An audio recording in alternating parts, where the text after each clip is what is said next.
Assalamualaikum, halo anak-anak semua. Perkenalkan, nama kakak Dea Rosa Yolanda dari Pendidikan Guru Sekolah Dasar Universitas Lampung dalam mata pelajaran Ilmu Pengetahuan Alam.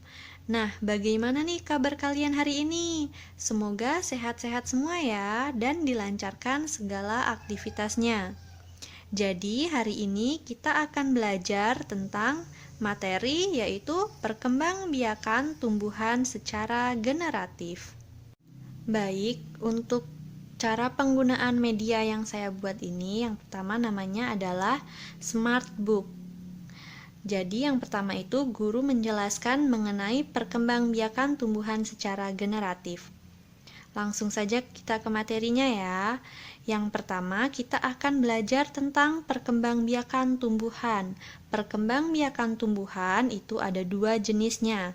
Yang pertama, ada perkembangbiakan tumbuhan secara vegetatif dan secara generatif. Perkembangbiakan generatif, ada yang sudah tahu belum apa itu perkembangbiakan generatif?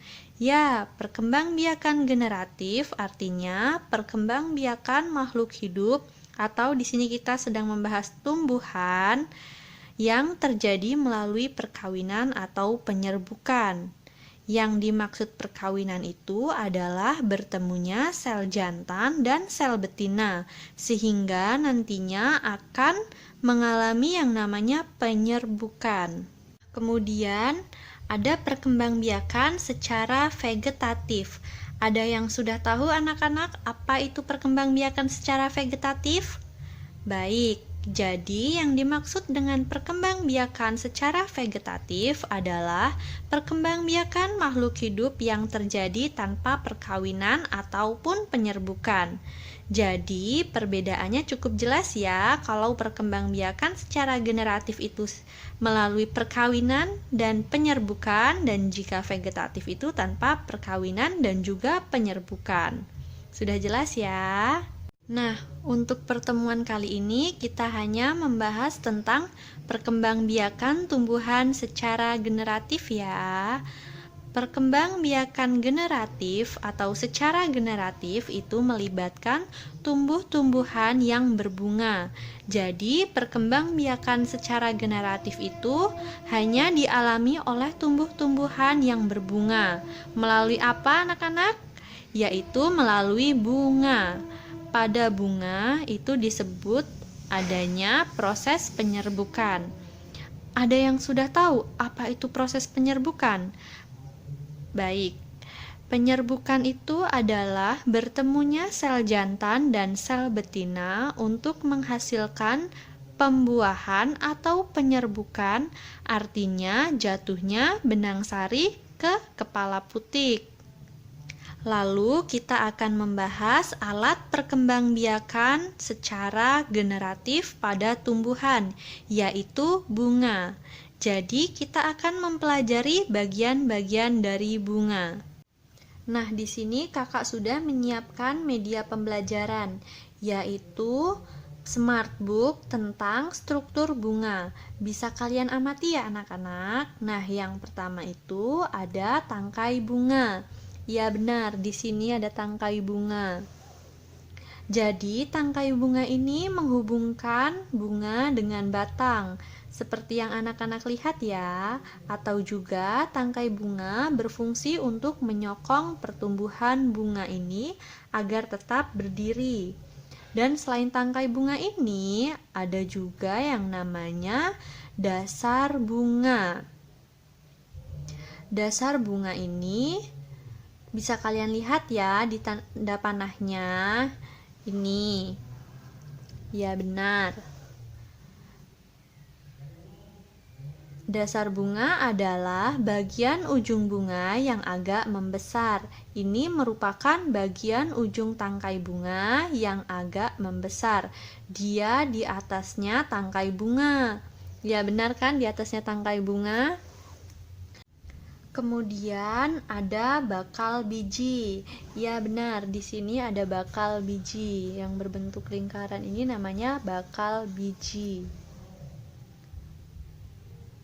atau yang biasa disebut dengan sel buah atau bakal buah. Di dalam bakal buah ini terdapat sel ovum dan calon lembaga. Lalu yang berikutnya ada kelopak. Nah, di sini ada kelopak, di atasnya setelah ada bakal biji lalu ada kelopak atau kelopak bunga. Biasa disebut dengan kelopak bunga. Fungsi dari kelopak bunga itu apa sih anak-anak?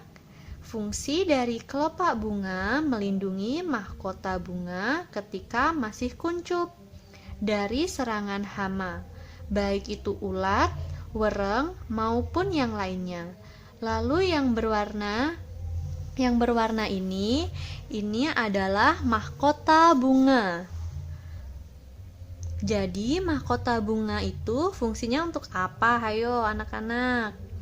Ya, fungsinya itu untuk mempercantik tampilan dari si bunga. Untuk apa mempercantik tampilan bunga ini, Kak?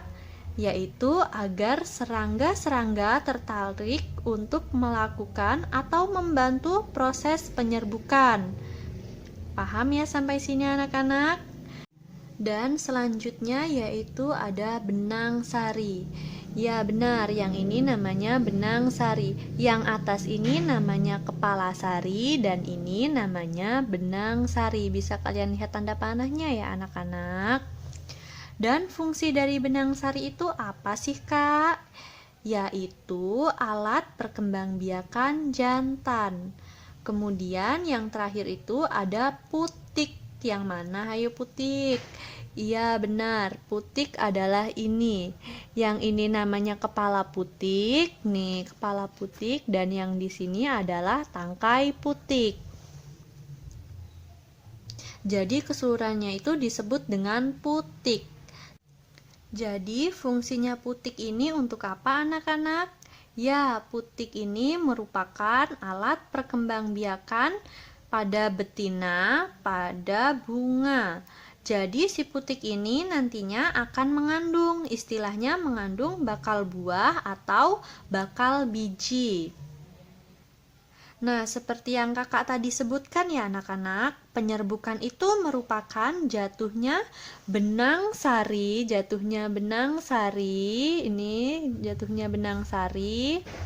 ke kepala putik, kepala putik.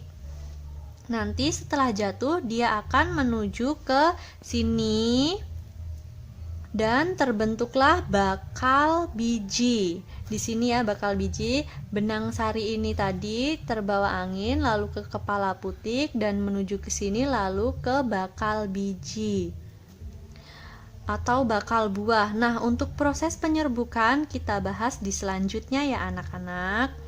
Jadi adik-adik bisa sambil melihat bunga yang ada di rumahnya sambil kalian mendengarkan video ini ya. Kalian bisa sambil memperhatikan bunga, apakah bunga itu ada putik, benang sari, kelopak, mahkota, dasar bunga, dan sebagainya. Jadi adik-adik bisa memperhatikan ya secara langsung, baik di bunga sepatu atau bunga yang lainnya. Dan untuk penggunaan media smartbook ini yang kedua yaitu dari styrofoam ini yang kita balik tadi. Di sini guru menyiapkan bunga seperti ini namun kosong, lalu ada tulisan seperti ini dari struktur-struktur bunga. Nanti guru akan memasangnya secara acak seperti ini. Secara acak struktur bunganya atau bagian-bagian dari bunganya. Namun di belakangnya sudah ada double tip ya yang belum dikelupas. Nah, dipasang di sini secara acak. Lalu setelah itu guru membagikan kelompok kepada peserta didik, dibagi menjadi 5 kelompok. Setelah itu satu kelompok maju ke depan dan masing-masing kelompok itu memasangkan ini secara urut seperti yang tadi kita jelaskan di pertemuan penyampaian materi. Seperti itu, seperti ini kan kebalik. Nah, nanti disusun oleh anak-anaknya. Setelah itu anak-anak diminta untuk menjelaskan bagaimana proses perkembangbiakan bunga secara generatif seperti yang kita jelaskan tadi. Nah, sambil anak-anak maju ke depan, di sini peran guru adalah memberikan nilai atau bintang ataupun skor kepada kelompok tersebut, memberikan bintang, lalu jika bagi kelompok yang benar diberikan reward atau hadiah, dan bagi kelompok yang memiliki skor paling rendah bisa diberikan hukuman seperti disuruh menyanyi ataupun menyanyikan lagu daerah seperti itu. Demikian materi yang dapat kakak sampaikan hari ini. Kakak harap meskipun kita belajar secara online atau jarak jauh, kalian tetap semangat untuk terus belajar ya adik-adik. Kakak ucapkan terima kasih dan sampai jumpa. Wassalamualaikum warahmatullahi wabarakatuh.